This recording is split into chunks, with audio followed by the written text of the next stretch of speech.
Saudara merasa surat usulan pemakzulan Wakil Presiden Gibran Rakabuming Raka tak kunjung mendapat respons dari DPR, Forum Purnawirawan TNI dan Masyarakat Sipil menuntut parlemen untuk segera memproses surat yang dikirimkan sejak tanggal 2 Juni lalu. Kami bangsa Indonesia. Berkeadilan sosial. Bagi seluruh rakyat Indonesia.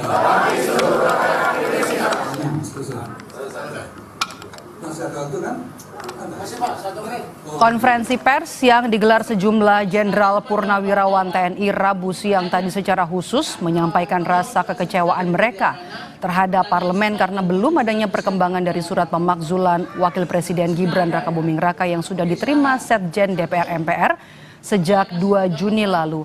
Purnawirawan mengaku siap pengabaian parlemen atas surat mereka itu akan disikapi serius dengan mendatangi langsung gedung parlemen. Setiap perbuatan yang TNI mantan TNI harus atas dasar kebenaran profesi. Jadi atas dasar doktrin yang ditanamkan sejak kita masuk. Maka kita sekarang ini mencoba untuk melakukan penyelamatan bangsa dan negara. Nah, kalau sudah kita dekati dengan cara yang sopan, tapi ternyata diabaikan, nggak ada langkah lagi kecuali kita ambil secara paksa.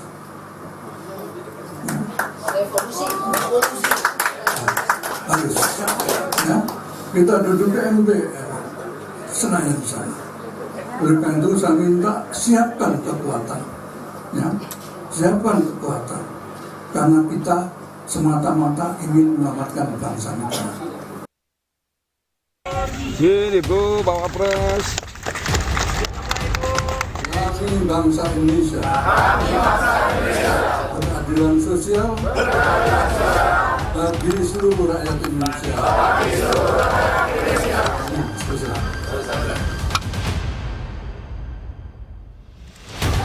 Genap 1 bulan sejak surat usulan pemakzulan Wapres Gibran Rakabuming dilayangkan ke DPR dan MPR, sampai saat ini belum ada kejelasan. Jadi tidaknya DPR MPR memproses kelanjutan surat yang ditandatangani 4 Jenderal Purnawirawan TNI itu. Terbaru, Ketua DPR Puan Maharani mengaku dirinya belum melihat surat pemakzulan Gibran. Namun, politisi PDI Perjuangan itu berjanji dirinya akan berkoordinasi dengan Sekretariat Jenderal MPR maupun DPD untuk memutuskan kelanjutan surat usulan pemakzulan Gibran. Surat belum kita terima karena baru hari Selasa dibuka masa sidangnya, masih banyak surat yang menumpuk. Kita lihat dulu bagaimana dan seperti apa, dan apakah MPR dan DPD sudah menerima. Saya belum berkoordinasi dengan Kesekjenan, belum berkoordinasi dengan Kesekjenan MPR dan DPD. Senada dengan Puan, Wakil Ketua MPR fraksi PAN Edi Suparno juga mengaku masih menunggu hasil kajian Sekretariat Jenderal MPR mengenai surat kiriman Forum Purnawirawan TNI tersebut. Karenanya MPR belum bisa memastikan soal kelanjutan surat tersebut. Kami juga sudah menerima surat itu, tentu kita sedang menunggu hasil kajian dari Sekretariat Jenderal MPR tentang tindak lanjut atau permasalahan yang memang menyangkut surat tersebut. Sebelumnya, sang ayah yang juga Presiden ke-7 Jokowi pernah menekankan soal pemakzulan yang ditujukan kepada putra sulungnya itu. Meski ia mengaku tak sakit hati dengan dorongan pemakzulan Gibran, Jokowi tekankan jika Pilpres di Indonesia bersifat satu paket. Itu dinamika demokrasi kita, biasa saja. Nggak sakit hati gitu Pak? Biasa saja. Ya, pemilihan presiden kemarin kan satu paket. Bukan sendiri-sendiri, kayak di Filipina itu sendiri-sendiri. Selain 2 lembaga legislatif yang memilih irit berkomentar, Presiden Prabowo juga sampai saat ini tidak pernah menanggapi secara langsung gejolak usulan pemakzulan yang diusulkan para sesepuhnya di TNI itu. Tim Liputan Kompas TV.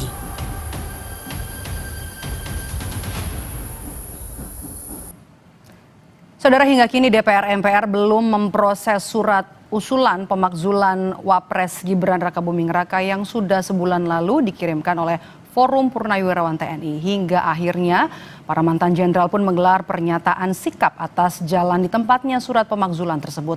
Kita akan bahas petang ini soal pemakzulan Gibran bersama dengan ahli hukum tata negara yang tadi juga turut serta dalam pernyataan sikap di Konvers Forum Purnawirawan TNI. Ada Bung Refli Harun yang bergabung bersama kami lewat sambungan Zoom dan juga sudah hadir di studio Orange Kompas TV Palmerah Wakil Ketua Umum Jokowi Mania, Bang Andi Aswan. Selamat petang, Bang Andi. Selamat sore, Mbak Mai. Selamat sore, pemirsa Kompas TV Petang. Semangat. Oke, ini Bung Refli sudah bergabung juga ya bersama kami lewat sambungan Zoom. Kalau kita lihat tadi Anda ikut.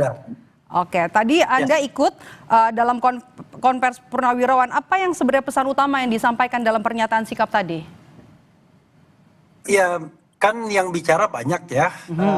Ada dari Purnawirawan, ada dari tokoh masyarakat. Saya kebetulan diundang, makanya saya datang. Intinya mereka mempertanyakan kok surat mereka tidak atau belum ditanggapi seperti itu. Itu administratif, tapi secara substantif mengemukakan hal-hal yang terkait dengan soal eligibilitas. Kenapa seorang Gibran Rakabuming Raka harus dimaksudkan. Jadi ini bukan hanya soal prosedur tapi juga substansinya, begitu. Bukan hanya prosedur tapi juga substansi. Tapi kalau kita mendengar jawaban dari dua pimpinan lembaga baik Puan Maharani ataupun juga Edi Suparno dari MPR, kemudian mereka belum membaca surat tersebut. Kemudian Puan juga tadi sempat bilang surat masih menumpuk. Kalau Edi Suparno juga tadi sempat bilang masih akan menunggu sikap dari Kesekjenan. Anda membacanya seperti apa? Apakah ini hanya untuk menghindari atau sebenarnya yang tidak kita lihat ada perbincangan antara dua lembaga ini? Iya, sebenarnya kan kalau kita bicara mengenai pemakzulan Gibran, kita lepas dari soal prosedur dan substansi yang saya katakan tadi ya, walaupun belum saya elaborasikan. Kan ini sangat bergantung kepada konstelasi politik, kemauan politik para elit sesungguhnya. Jadi kalau misalnya surat disampaikan kepada DPR, itu kan lebih pada karena prosedur ketatanegaranya seperti itu. Kalau surat disampaikan kepada MPR karena ujungnya nanti di MPR, ujungnya ya, bukan di depan. Tetapi jangan lupa bahwa yang namanya pemberhentian atau pergantian seorang presiden dan wakil presiden itu bisa dengan dua pintu paling tidak. Satu, pintu pemakzulan atau pemberhentian. Kedua, pintu pengunduran diri. Dan pengunduran diri itu bisa karena eskalasi juga seperti yang terjadi pada Presiden Soeharto Mei 1998 kan. Sehingga intinya adalah kalau saya baca dari Purnawirawan itu, ya mereka menganggap bahwa Gibran tidak layak memimpin Indonesia, satu. Dan selain itu juga ada pelanggaran-pelanggaran yang bisa dianggap memenuhi artikel of impeachment sebagaimana diatur dalam pasal 7A Undang-Undang Dasar 1945. Antara lain perbuatan tercela antara lain. Misalnya Fufu Fafa itu dianggap Roy Suryo tadi hadir juga. Dia yakin 99,9% itu adalah milik Gibran Rakabuming Raka dan Gibran tidak mengakui sampai sekarang. Maka tadi saya juga sampaikan sesungguhnya dia melakukan kesalahan pertama adalah kebohongan publik ketika menjabat sebagai wakil presiden tidak mengakui akun Fufu Fafa. Kedua, sebelum dilantik ya kontennya sangat bermasalah akun itu. Itu satu contoh ya. Contoh lainnya ada yang menyebutkan soal dugaan korupsi, soal kemampuan untuk menjadi seorang pemimpin ya, syarat jasmani dan rohani. Ada juga yang mengatakan soal putusan MK tapi tidak terkait lagi dengan proses pemilu tetapi terkait ada dugaan itu yang termasuk dalam poin-poinnya ya, Bung Refli. Tanggapannya, ya, poin-poin yang mengemuka adalah press conference tadi ya. Ya, terima kasih Mbak Mai ya. Kalau kita melihat apa yang diinginkan oleh ayahanda para purnawirawan ini adalah kehendak sepihak gitu lah. Ya, apa yang telah dimasukkan di surat permohonan untuk pemakzulan itu ke DPR MPR, ya itu adalah hak konstitusi. Memang harus dilakukan seperti itu. Tidak melalui jalanan, kan seperti itu. Yang kedua ini adalah masalahnya urgensinya apa gitu loh. Untuk mengadakan pemakzulan wakil presiden kita seorang anak muda, yang representatif anak muda, yang dipilih oleh 58% pemilih. Ya, pemilih pada pemilu kemarin, pasangan satu paket Prabowo dan Gibran. Itu bukan dipilah-pilah loh, Prabowo Gibran seperti di Filipina. Ini kan berbeda. Ini kita ini presidensial dan juga adalah satu paket. Kalau dikatakan ada pasal 7A, ya, di mana kesalahannya? Pertanyaan saya. Satu, apakah dia berkhianat pada negara? Apakah dia korupsi?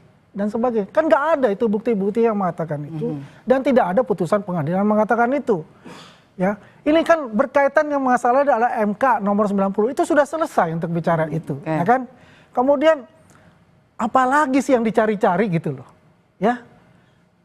Kalau sudah ini tidak memberikan contoh yang baik kepada para politikus muda, kepada anak-anak muda Indonesia.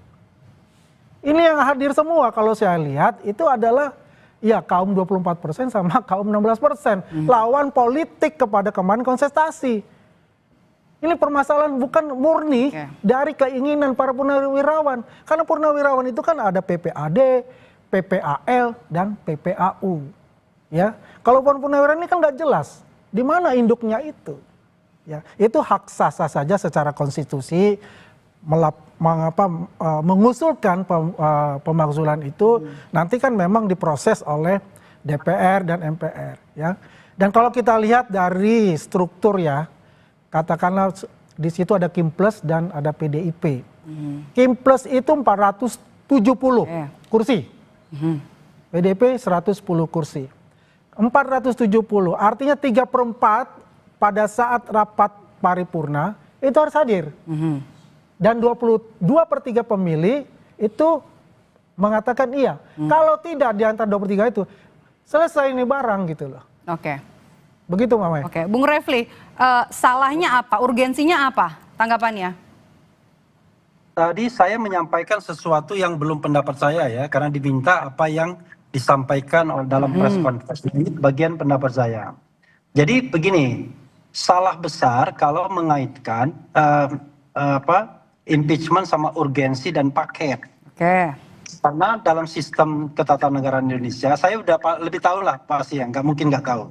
Itu yang namanya presiden dan wakil presiden itu bahasa yang dipakai itu dan atau. Jadi kalau kita bicara impeachment itu bisa terhadap presiden saja, terhadap wakil presiden saja atau dua-duanya. Jadi nothing to do dengan soal pemilihan paket seperti Filipina dan lain sebagainya itu salah ya. Jadi kalau kita kutip Jokowi dan diulangi oleh yang Andi itu salah. Itu saya katakan salah. Dan yang kedua, yang namanya impeachment itu tidak ada urgensinya. Bukan urgensi perlu tidaknya impeachment, tetapi apakah seorang presiden dan wakil presiden itu memenuhi article of impeachment. Nah, article of impeachment itu bukan atas putusan pengadilan negeri, bukan atas putusan Mahkamah Agung, tetapi berlaku yang namanya forum privilegiatum dan impeachment, dua hal sekaligus. Pertama, proses politik di DPR, lalu kemudian ke Mahkamah Konstitusi, balik ke DPR dan ke MPR. Jadi DPR itu memang murni politik. Jadi nanti tergantung konstelasi politik yang ada. Kalau kita pakai hitung-hitungan, memang nggak akan maju. Tapi kan bukan hitung-hitungan yang akan menentukan. Yang menentukan itu dua hal. Eskalasi dari bawah dan eskalasi dari atas, dari elit. Elit itu ya Pak Prabowo misalnya, Megawati, Surya Paloh, Bahlil dan lain sebagainya.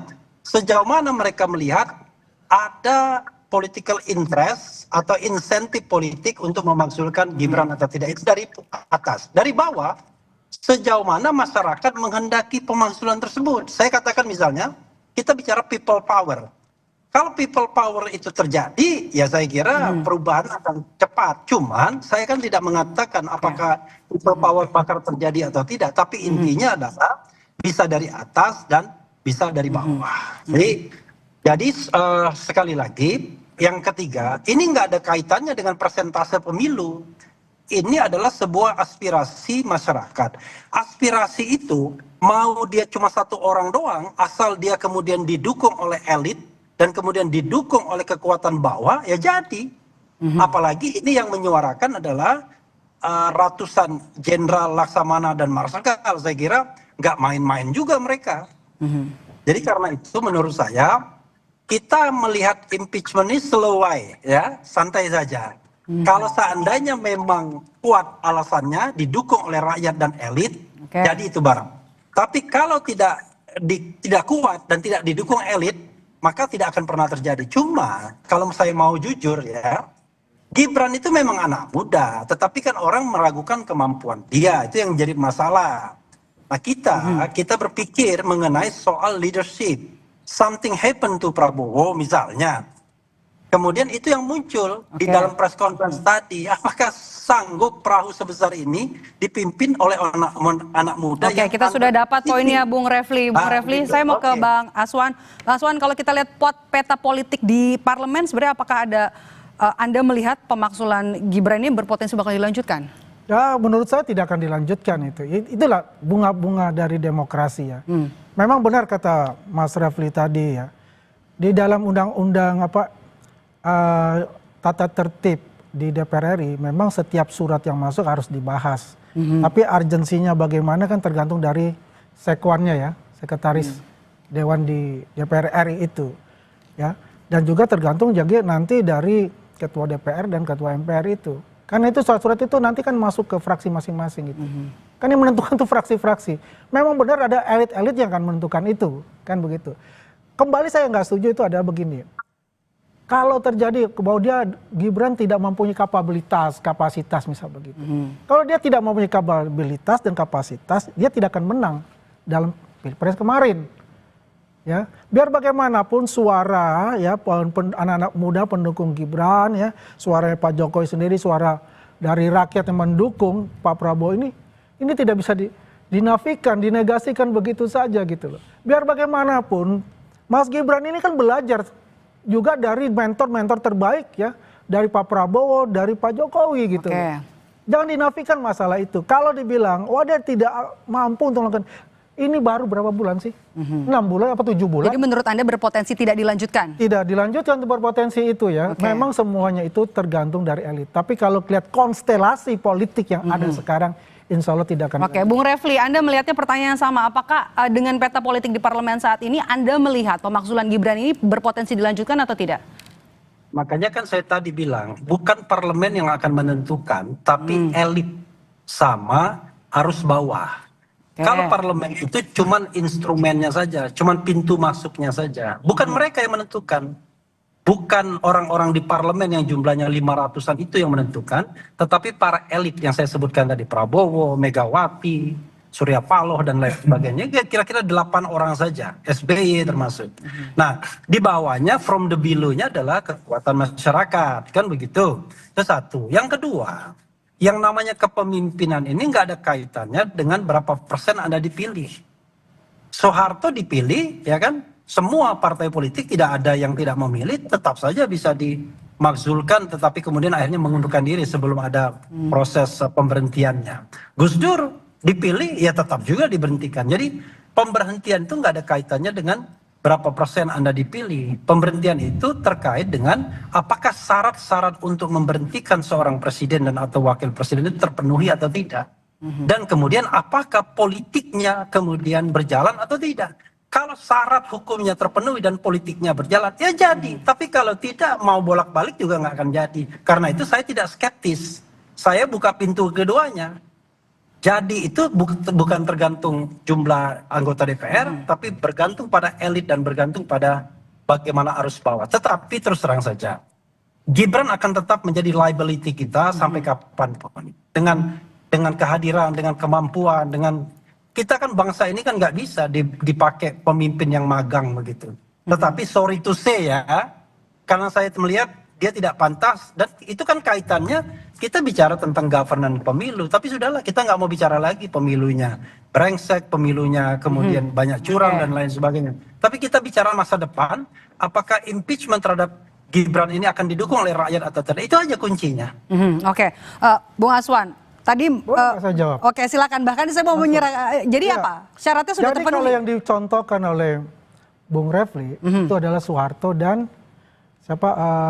Gus Dur. Itu adalah parlemen, bukan pemilihan langsung oleh rakyat. Parlemen, ya berbeda loh. ya apa yang dikatakan Bung Refli dengan contoh yang diberikan pada saat sekarang. Ini dipilih langsung oleh rakyat loh. Kalau dikatakan dari elit, ya saya setuju. Kalau dikatakan dari masyarakat bahwa ini ada penggerak nih, mau makar istilahnya. Ya kan? Ya wajar lah kalau saya melihat Bung Refli dan teman-teman yang tadi hadir itu adalah yang oposan semua. Ya kan? Di situ juga dikatakan ada namanya Bung Roy Suryo yang bermasalah ini sekarang. Yang mestinya dia harus ke PMJ, kenapa ke sana gitu loh. Kan pertanyaan begitu. Dan udah mengatakan 11.000 triliun, saya akan siap hadir di PMJ. Loh, hari ini nggak ada malah ke sana, ke sebelah. Ya kan? Ini kan pertanyaan yang buat saya ini nggak masuk akal buat saya. Oke, respons Anda, Bung Refli. Saya? Halo? Iya. Iya, jadi ini salah lagi. Jadi yang namanya impeachment itu memang urusannya parlemen secara prosedur. Mau dulu atau sekarang. Nggak ada kaitannya dengan proses pemilihannya. Cuman bedanya adalah prosedurnya agak berbeda. Kalau dulu pemberhentian presiden hanya MPR saja, sekarang pemberhentian presiden melibatkan DPR, MK, dan kemudian MPR. Jadi nggak ada kaitannya bahwa Anda dipilih langsung kemudian tidak boleh di-impeach. Jadi bacalah konstitusi. Konstitusi itu satu paket, pemilihan presiden langsung disediakan, tetapi pemberhentian terhadap presiden juga disediakan. Jadi tidak ada kaitannya. Dan itu pasal 6 dan pasal 7 berturut-turut pasalnya dalam Undang-Undang Dasar 45. Pasal 6, 7 dan 7A, ya, 7B, 7C. Jadi sekali lagi saya katakan, dan tidak ada kaitannya. Roy Suryo tadi saya klarifikasi juga, karena saya mendengar secara khusus. 11.000% siap datang, tetapi mereka tidak memilih datang. Begitu loh. Why tidak memilih datang? Karena ini dianggap ini terkaitan dengan ijazah palsu. Kalau sudah keterkaitan ijazah palsu, mereka sudah diklarifikasi sebelumnya, gitu loh. Dan juga lucu, masa Polda Metro itu mencari-cari kesalahan dengan meminta klarifikasi orang yang mau dibidik. Itu kan namanya kurang kerjaan kalau mereka datang, kan? Begitu. Kalau mereka mau ditersangkakan, mereka ada daya paksa. 2 kali tidak hadir, 3 kali baru bisa dipaksa. Baik. Gitu loh. Baik, terima kasih. Suratnya juga sudah masuk dari Purnawirawan TNI ke DPR dan juga MPR. Kita lihat kelanjutannya seperti apa, pembahasannya apa di 2 lembaga ini. Terima kasih sudah bergabung bersama kami, Bung Refli Harun, Bung Andi Azam sudah bergabung bersama kami di Kompas Petang. Terima kasih, sehat selalu. Usai jeda saudara, kami kembali dengan informasi penyidik Kejaksaan Agung menggeledah kantor dan rumah Direktur Utama Sritex Iwan Kurniawan Lukminto di Jawa Tengah selama 2 hari.